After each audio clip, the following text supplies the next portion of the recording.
এই যে দুর্নীতি, এটা কি ইন্ডিয়ান গভর্নমেন্ট শুরু করেছে নাকি আগে থেকে ছিল? আগে থেকে ছিল। আগে থেকে কত বছর ধরে ছিল? প্রায় 17 বছর 18 বছর।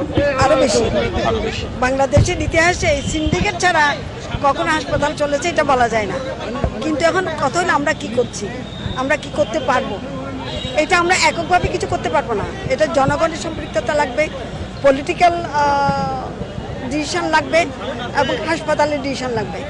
এখন ধরেন আমরা যেটা চেষ্টা করছি আমাদের এই গভর্নমেন্টের, যে কথাটা উনি বললেন ইজিপি, অর্থাৎ ইলেকট্রনিকভাবেই যাতে জিনিসটা কেনা যায়, তাতে আর আমার কাছে টেন্ডার দিয়ে যাওয়া এগুলোর বিষয় থাকবে না। কাজে আমরা আগামী মাস এমনি অলরেডি আমাদের অনেকগুলো জায়গায় ইজিপির মাধ্যমে কেনা হয়, 100% হয়ে যাবে আগামী মাস থেকে। কাজে তখন আর ওই সিন্ডিকেট টেন্ডার দিলাম ওরকম আর হবে না, কাজে সকল ইলেকট্রনিক হবে।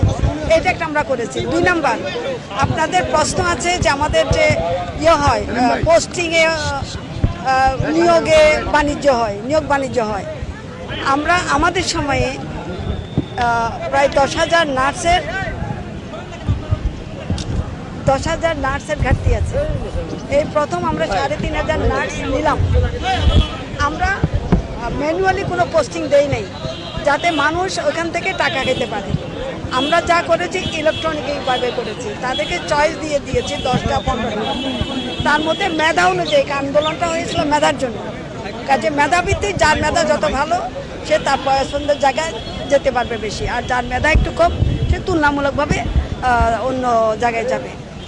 এর মধ্যে আবার আমরা এটুকুই বলি, অনেক জায়গায় তো কেউ পোস্টিং চাই নাই, যেমন খাগড়াছড়ি, মণিপুর, সিলেট, চট্টগ্রামের বান্দরবন, স্বাভাবিকভাবে অনেক দূরে।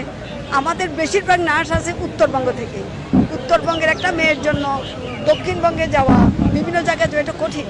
তো কাজে আমরা চেষ্টা করছি যারা অতীতে গেছে তাদেরকে কিভাবে আনা যায় সেটাও এই ভঙ্গিতেই আমরা করবো। তাইলে আমাদের এই বিষয়গুলো কারাপশন মুক্ত হবে আমরা আশা করি। কিন্তু এখন যদি আর নতুন কিছু আবিষ্কার করে সেটা তারা আমি বলতে পারবো না। কিন্তু আমাদের 3,500কে দিয়েছি, এইটা নিয়ে এখনো পর্যন্ত কোনো কথা উঠে নাই, কারণ যেহেতু এটা ইলেকট্রনিক্যালি হয়েছে।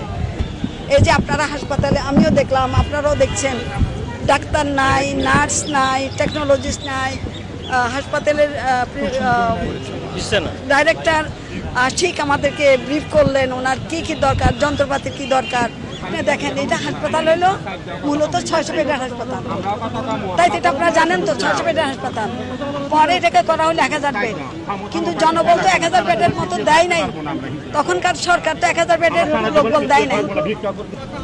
এখন সেই জায়গায় এখানে 2000-এর উপর রোগী থাকে, 2300-র মতো রোগী থাকে। তাহলে এই বাড়তি যে রোগী আছে এই চাপটা তো আমাদের ডাক্তাররাই নিচ্ছেন। শিশু হাসপাতালের বিষয়টা বলছিলাম, মা শিশু হাসপাতাল, শিশু হাসপাতাল আমি আজকে দেখে যাব, এটা না করার কোনো কারণ নেই। সেই সময়ে শুনেন, যে কোনো কিছু করতে হলে একটা যদি আমি ঘোড়ার গাড়ি চালাতে যাই, ঘোড়ার সাথে আমার গাড়িটা লাগবে, তার সাথে রশি লাগবে, সব তো লাগে। আমি শুধু ঘোড়াটা দিয়ে দিলে গাড়ি হবে না। হাসপাতালে সেরকম, হাসপাতাল করতে হলে হাসপাতালের সাথে তার জনবল লাগে। এরা জনবলের কোনো পরিকল্পনা করে না, যন্ত্রপাতির পরিকল্পনা কিছু করছে, কিছু করে। তাহলে আমরা